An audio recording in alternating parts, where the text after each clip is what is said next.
बिस्मिल्लाहिर्रहमानिर्रहीम। आज हम नया चैप्टर स्टार्ट करने लगे हैं। चैप्टर नंबर 7 क्लास 9th के लिए न्यू बुक है हमारे पास। इसकी एक्सरसाइज 7.1 क्वेश्चन नंबर 1 से हम स्टार्ट करने लगे हैं। क्वेश्चन नंबर 1 में उसने कहा हुआ है कि आपने लोकेट करनी है प्लेन में पॉइंट्स की पोजीशन को, और नीचे बहुत सारे पार्ट्स दिए हुए हैं।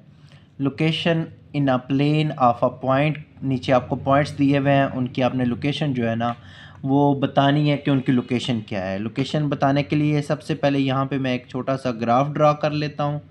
ग्राफ में ये जो वर्टिकल लाइन होती है ये वाई एक्सिस की होती है, और ग्राफ में जो इसे क्रॉस कर रही होती है हॉरिजॉन्टल लाइन जो है ये एक्स एक्सिस की होती है।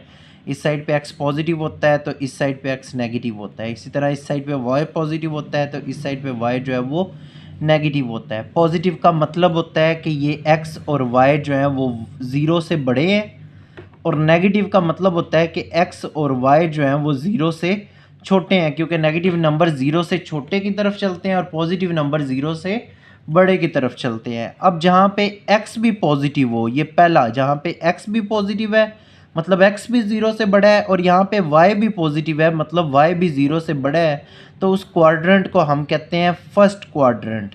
उस क्वाड्रेंट को हम फर्स्ट क्वाड्रेंट कहेंगे।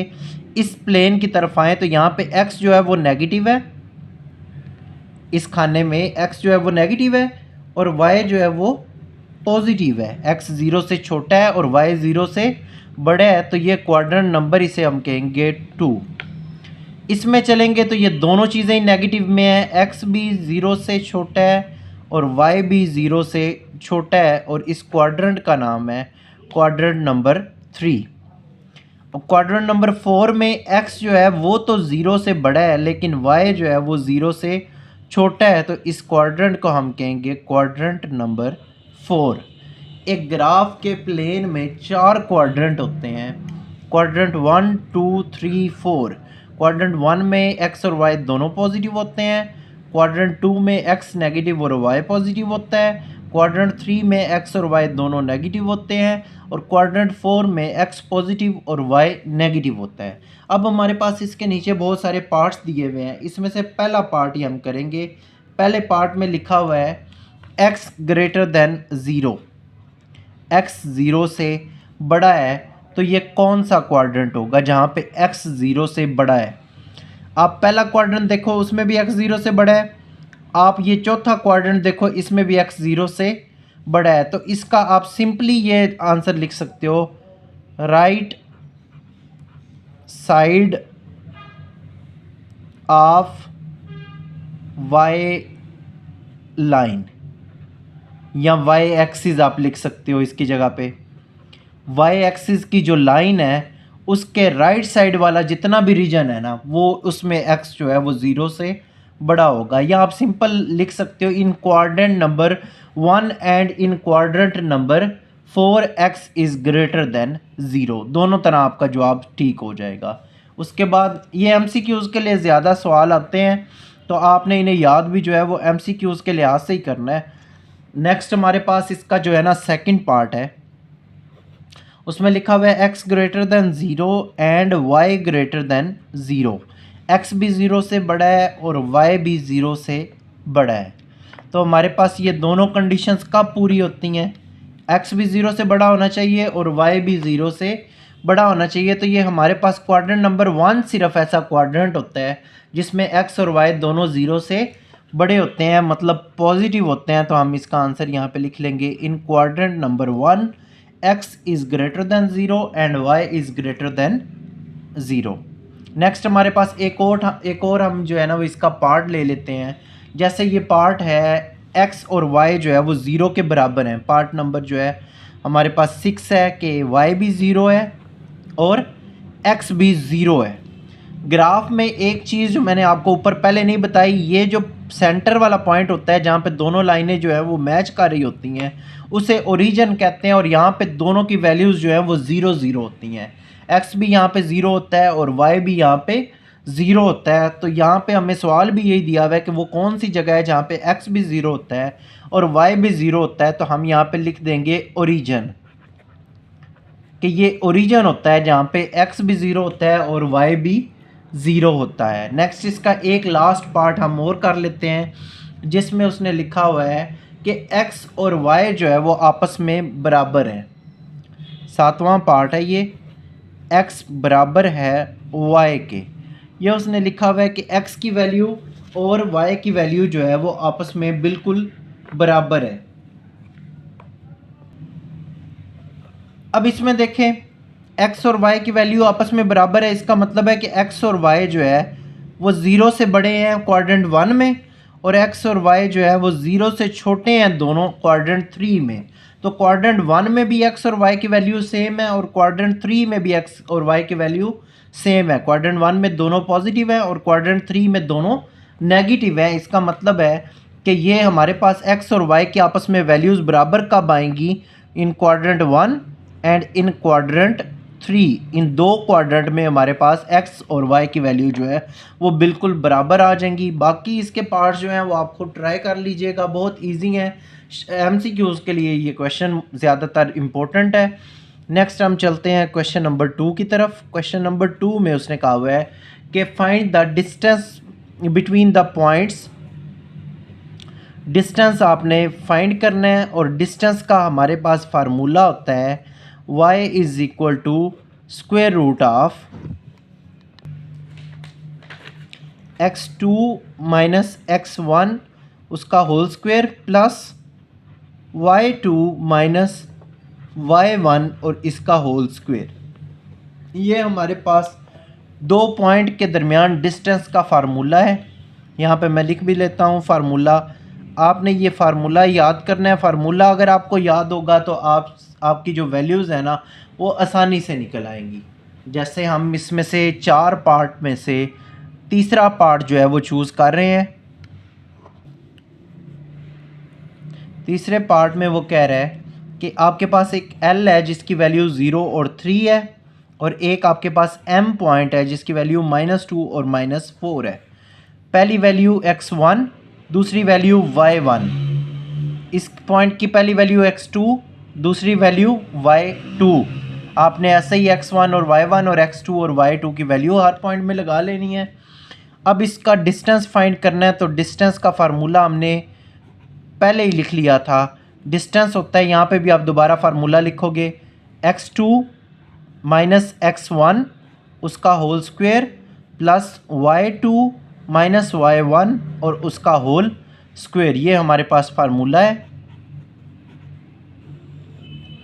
x2 की वैल्यू लगाएं -2, x1 की वैल्यू लगाएं 0 और इसका होल स्क्वायर। इसी तरह y2 की वैल्यू लगाएं -4 और y1 की वैल्यू लगाएं 3 और उसका होल स्क्वायर। -2 में से 0 निकालेंगे तो -2 और उसका होल स्क्वायर आ जाएगा। -3 और -4 जो है वो मिलके -7 और इसका होल स्क्वायर आ जाएगा। -2 का स्क्वायर 4 और -7 का स्क्वायर 49। 4 और 49 जो है वो मिलके हो जाएंगे 53, और 53 का अगर हम अंडर रूट लेंगे तो इसका आंसर आ जाएगा 7.28 सेंटीमीटर। ये हमारे पास इसका आंसर है और यही हमारा फार्मूला था डिस्टेंस फाइंड करने का। सिंपल शार्ट क्वेश्चन है, इसमें से लाजमी तौर पे एक शार्ट आपका लाजमी पेपर में आता है। नेक्स्ट हम चलते हैं क्वेश्चन नंबर 3 की तरफ। बाकी पार्ट इसके जो है वो आप खुद ट्राई कीजिएगा क्वेश्चन नंबर 2 के, क्योंकि बिल्कुल सिंपल फार्मूला है, आपने सिर्फ वैल्यूज़ लगानी है। नेक्स्ट है हमारे पास सवाल number 3, find the each of the following. इसके पहले पार्ट में डिस्टेंस बिटवीन 2 पॉइंट्स लिखा हुआ है, जो आपने ऊपर ये वाला सवाल जो डिस्टेंस वाला वो किया है। इसका सेकंड पार्ट हम करते हैं जिसमें इसने मिड पॉइंट पूछा हुआ है, mid point between line segment या बिटवीन 2 पॉइंट्स। मिड पॉइंट के हमारे पास जो है वो 3 पार्ट है। इसमें से पहला ए पार्ट हम चूज़ कर रहे हैं, a is equal to 3 and 1 and b is equal to -2 and -4। जैसे हमने डिस्टेंस का फार्मूला पढ़ा था, इसी तरह हमारे पास एक मिड पॉइंट का भी फार्मूला होता है। Mid point is equal to होता है x1 plus x2 divided by 2 comma y1 plus y2 divided by 2। Mid point का ये सिंपल सा फार्मूला होता है। आपके ऊपर दो पॉइंट हैं, ये पहला पॉइंट x1 दूसरा y1, ये पॉइंट x2 और दूसरा y2। ये वैल्यूज़ हम पुट कर लेंगे मिड पॉइंट के लिए।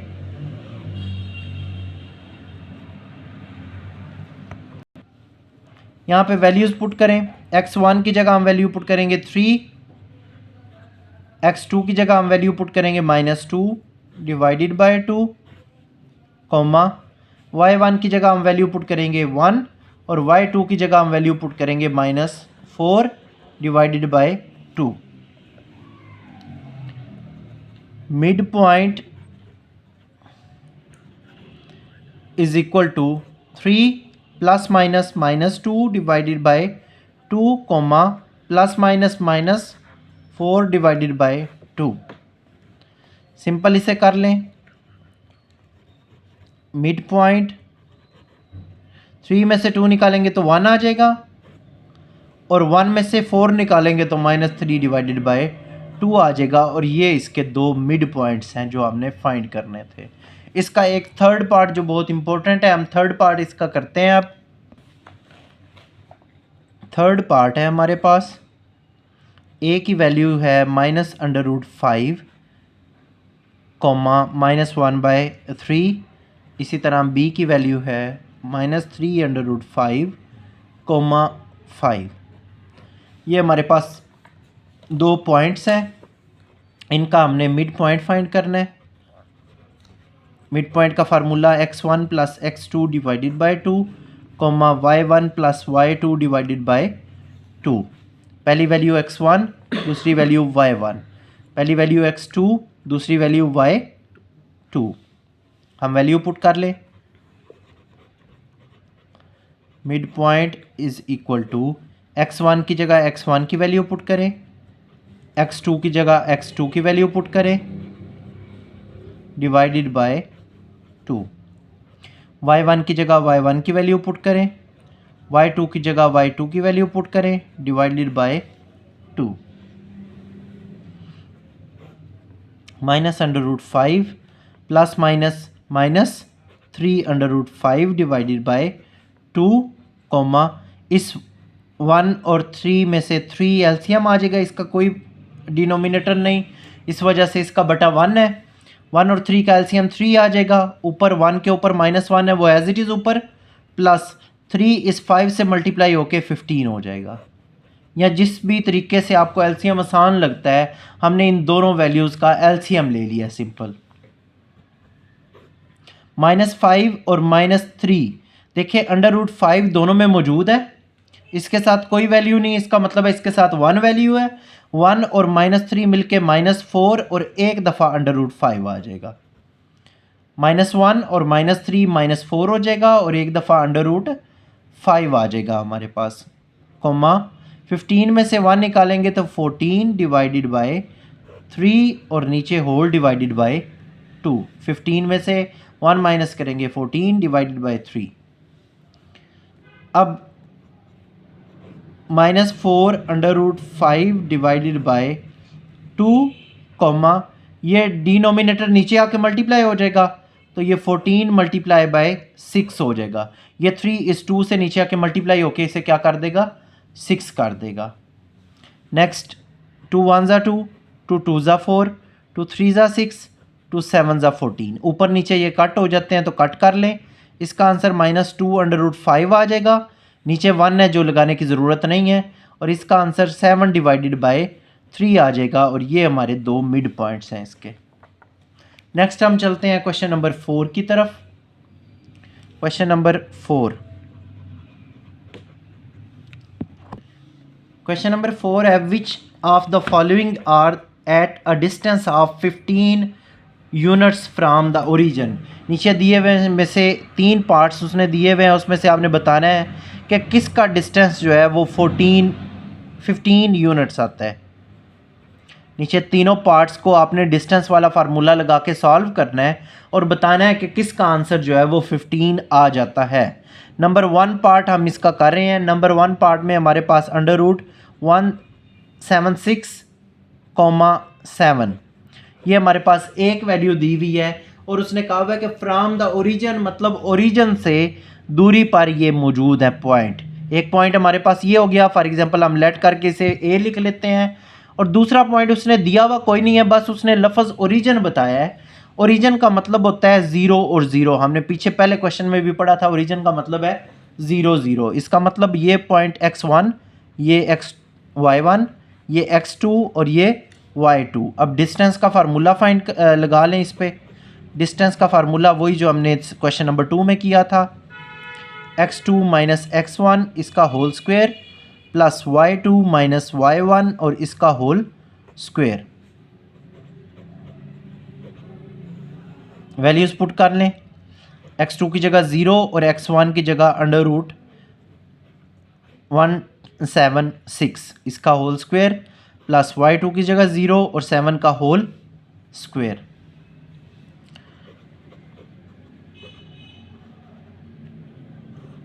ज़ीरो में से ये चीज़ निकालेंगे तो ये माइनस अंडर रूट 176 और इसका होल स्क्वायर हो जाएगी। और ये भी 0 में से 7 निकालेंगे तो माइनस 7 का होल स्क्वायर हो जाएगा। माइनस स्क्वायर है, माइनस का स्क्वायर प्लस हो जाएगा और ये स्क्वायर रूट इस स्क्वायर से काट के 176 हो जाएगा, प्लस माइनस 7 का होल स्क्वायर जो है वो 49 होता है। इसका नेक्स्ट स्टेप मैं इधर ही आगे कर लेता हूँ। इन दोनों को आप प्लस करेंगे, इन दोनों को प्लस करेंगे तो ये आ जाएगा 225। 225 का अंडर रूट लेंगे तो उसका आंसर जो है वो 15 आ जाता है। तो हमारा ये 15 यूनिट्स ही जवाब आया। इसका मतलब है कि पार्ट नंबर 1 का जो आंसर है वो 15 यूनिट आ जाता है और यही उसने प्रूव करने के लिए बताया हुआ था। आपने इसी तरह जो है वो इसके बाकी दोनों पार्ट्स भी ट्राई करने हैं, बिल्कुल सेम सिंपल फार्मूला से ही पार्ट होने हैं, आपने वो खुद ट्राई करने हैं। नेक्स्ट हम चलते हैं क्वेश्चन नंबर 5 की तरफ। क्वेश्चन नंबर 5 में उसने कहा हुआ है कि शो दैट, इसके नीचे 3 पार्ट दिए हुए हैं हमें। पहला पार्ट है अ पॉइंट, पहले ही हम कर भी लेते हैं। अ पॉइंट, एक पॉइंट दिया हुआ है 0 and 2, बी उसका दिया हुआ है अंडर रूट 3 and 1 एंड सी हमें दिया हुआ है 0 और -2। ये 3 हमें पॉइंट्स दिए हुए हैं। Are the vertical of are right angle triangle, और ये उसने कहा हुआ है कि आपने ये शो करना है कि ये तीनों पॉइंट जो है वो एक राइट एंगल के वर्टिकल हैं, एक दूसरे के सारे जो हैं वो वर्टिकल हैं, एक as a right angle triangle के। 3 हमें पॉइंट दिए हुए हैं और हमने ये फाइंड करना है कि क्या ये राइट ट्रायंगल के वर्टिक्स हैं या नहीं है। राइट ट्रायंगल के वर्टिक्स फाइंड करने के लिए हमारे पास 3 पॉइंट है। पहले आप ए और बी पॉइंट लें और उनका जो है वो आप डिस्टेंस फाइंड करें। ए और बी पॉइंट लेंगे तो डिस्टेंस का फार्मूला हमारे पास वही x2 माइनस x1 इसका whole square plus y2 minus y1 और इसका होल स्क्वायर। आपने पहले ए और बी लिया है तो इसका मतलब है कि आपकी ये वाली वैल्यू x1, ये वाली y1, ये वाली x2 और ये वाली y2 वैल्यू आ जाएगी। वैल्यूज़ पुट करें।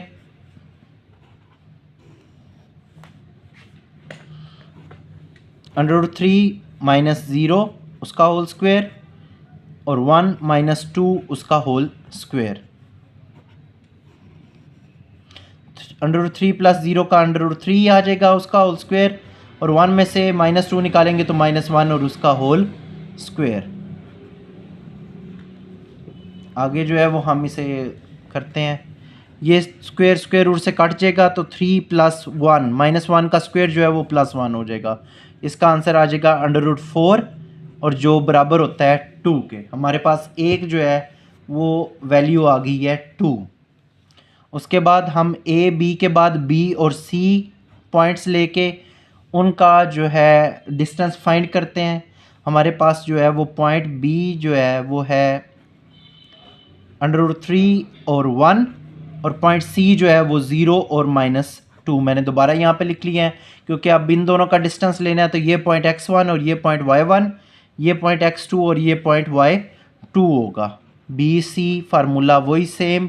अब यहाँ पे मैं फार्मूला नहीं लिखूँगा, डायरेक्ट लिख दूँगा 0 - under root 3 whole square plus -2 -1 under उसका होल स्क्वायर, -√3 होल स्क्वायर, -2 और -1 -3 और उसका होल स्क्वायर, माइनस का स्क्वायर प्लस और ये स्क्वायर स्क्वायर रूट से काट किया और -3 का स्क्वायर 9, ये 12 आ जाएगा। 12 को तोड़ के लिख लें 4 × 3, 4 का जो स्क्वायर रूट है वो 2 आ जाता है और √3 एज इट इज़। एक हमारे पास आंसर ये आ गया। अब इसकी तीसरी लाइन ए बी भी हमने कर लिया है, बी सी भी हमने कर लिया है और तीसरा जो है वो पॉसिबल सी ए है। सी ए हमने फाइंड करना है, सी का जो पॉइंट है वो भी लिख लें पहले और ए का जो पॉइंट है वो भी लिख लें। अब सी पहले लिखी जाएगी और ए जो है वो बाद में लिखा जाएगा। ये वैल्यू x1, ये वैल्यू y1, ये वैल्यू x2 और ये वैल्यू y2 और सी ए का हमने जो है वो डिस्टेंस फाइंड करना है। डायरेक्ट फार्मूला लगा लें, x2 - x1 उसका whole square plus y2 - y1 और उसका होल स्क्वायर। ये हमारे पास फार्मूला है इसका। 0 - 0 0, 0 का होल स्क्वायर लेंगे तब भी आंसर जो है वो 0 आ जाएगा। 2 माइनस और माइनस +2 और उसका होल स्क्वायर। इसके बाद 0 + 4 उसका होल स्क्वायर। 2 + 2 जो है वो मिलके कितने हो जाएंगे? 0 के साथ जो भी चीज़ ऐड हो वो एज इट इज़ ही रहती है, 4 का होल स्क्वायर ही रहेगा। ये स्क्वायर स्क्वायर रूट से कट गई तो बाकी हमारे पास आंसर आ गया 4। अब हमने ये प्रूव करना है कि क्या ये वर्टिक्स हैं राइट एंगल ट्रायंगल के या नहीं है। तो इसके लिए हमें एक फार्मूला याद है, h² = p² + b²। हमने पिछली एक्सरसाइज में राइट एंगल ट्रायंगल पढ़ी थी, उसमें हाइपोटेनियस का स्क्वायर बराबर होता था परपेंडिकुलर का स्क्वायर प्लस बेस का स्क्वायर। तो यहाँ पे हाइपोटेनियस जो है वो सी ए आ जाएगा, उसका स्क्वायर, परपेंडिकुलर जो है वो हमारे पास ए बी उसका स्क्वायर और बेस जो है वो हमारे पास बी सी और उसका स्क्वायर आ जाएगा। सी ए की हमारे पास वैल्यू आई है 4 उसका स्क्वायर, ए बी की हमारे पास वैल्यू आई है 2 उसका स्क्वायर और बी सी की हमारे पास वैल्यू आई है 2√3 और उसका होल स्क्वायर। 4 का स्क्वायर 16, 2 का स्क्वायर 4 और ये 2 का स्क्वायर 4 हो जाएगा और स्क्वायर रूट इस स्क्वायर से कट के सिर्फ 3 बचा देगा, क्योंकि ये दोनों का स्क्वायर है इसलिए 2 का स्क्वायर 4 ये मल्टीप्लाई हो जाएगा। 4 3 = 12, 16 = ये दोनों प्लस होंगे तो ये 16। तो ये प्रूव हो गया कि हमारे पास ये जो है ना वर्टिक्स है राइट एंगल ट्रायंगल का, जिसमें एक जो है वो हाइपोटेनियस जो है वो दोनों परपेंडिकुलर बेस के मजमूए के बराबर है, सम के बराबर है। नेक्स्ट हमारे पास इसका बी पार्ट है। बी पार्ट में उसने कहा हुआ है कि the point A B and C are the vertex of isosceles triangle. Isosceles triangle जो है वो उसने डिस्क्राइब की हुई है। आइसोस्केलस ट्रायंगल जो है वो आपको वैसे भी पता होना चाहिए। ऐसी ट्रायंगल को आइसोस्केलस कहते हैं जिसकी 2 साइड्स आपस में बराबर हों। ऐसी ट्रायंगल जिसमें 2 साइड्स बराबर हों उसे आइसोस्केलस कहते हैं। तो इसमें आपने तीनों पॉइंट, आपको 3 पॉइंट दिए हुए हैं, उसमें आपने ए बी का डिस्टेंस और बी सी का डिस्टेंस सिर्फ फाइंड करना है। अगर वो बराबर आ गया तो आपका प्रूव हो जाएगा कि ये आइसोस्केलस ट्रायंगल है। ये आइसोस्केलस ट्रायंगल है भी। आप ए बी का जो है वो डिस्टेंस लेंगे, डिस्टेंस का फार्मूला लगा के, फिर आप बी और सी का डिस्टेंस लेंगे, डिस्टेंस का फार्मूला लगा के, तो आपका जो है वो आंसर बराबर आ जाएगा। तो आप ये जो है ट्रायंगल खुद ट्राई करेंगे। इसके बाद पार्ट नंबर 3 है हमारे पास पार्ट नंबर 3 में उसने पॉइंट्स दिए हुए हैं, पॉइंट्स ए बी और सी।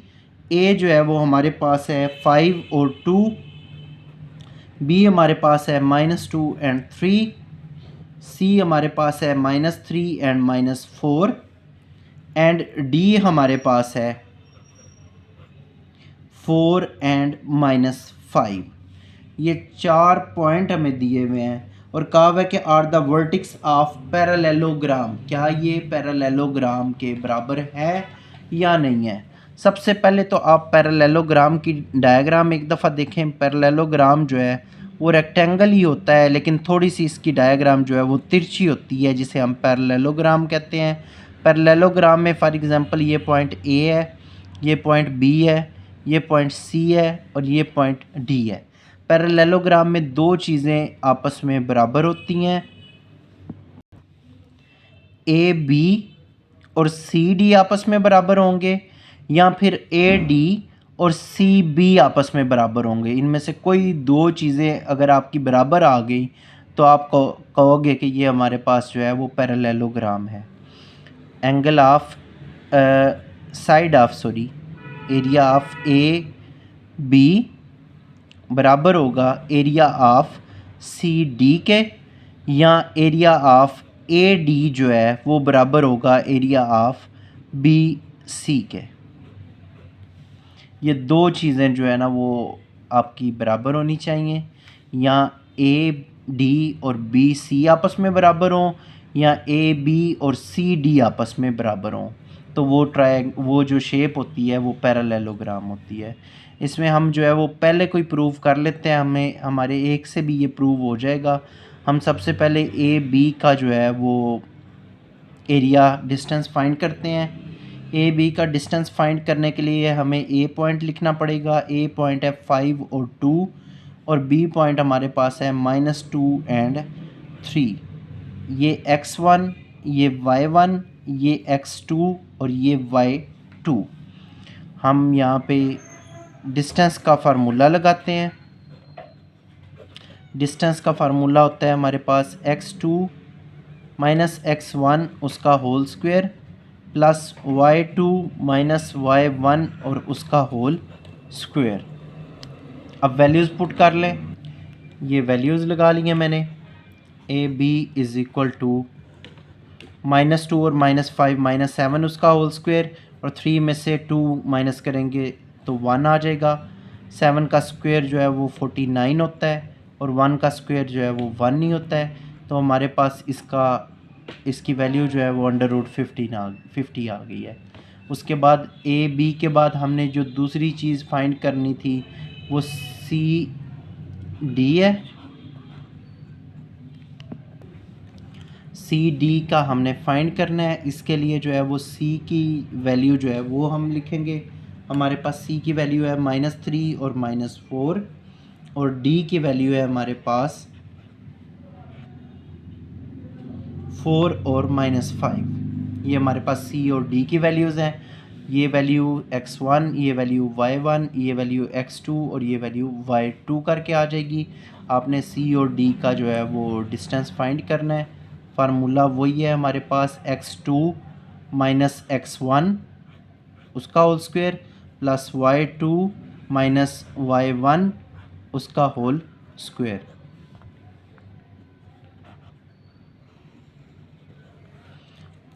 ये माइनस और माइनस +3 हो जाएगा उसका होल स्क्वायर, -5, ये माइनस और माइनस +4 हो जाएगा और उसका होल स्क्वायर।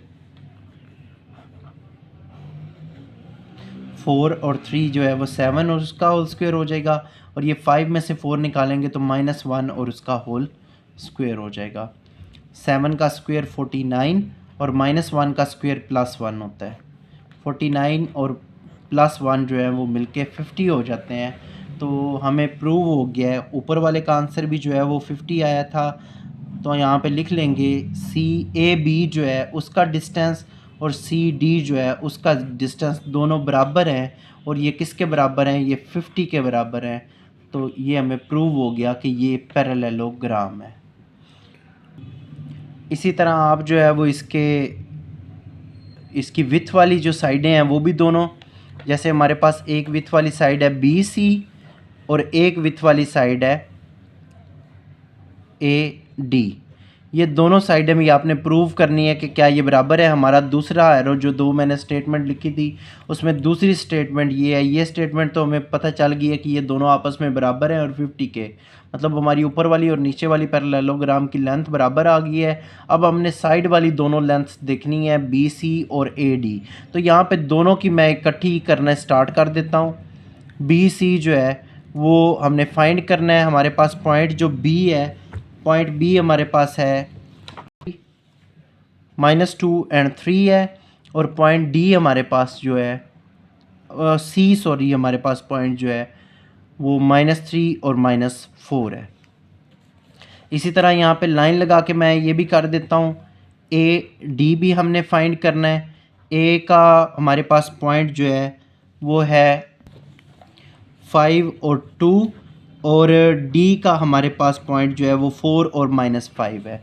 आप फार्मूला लगा लें BC का भी,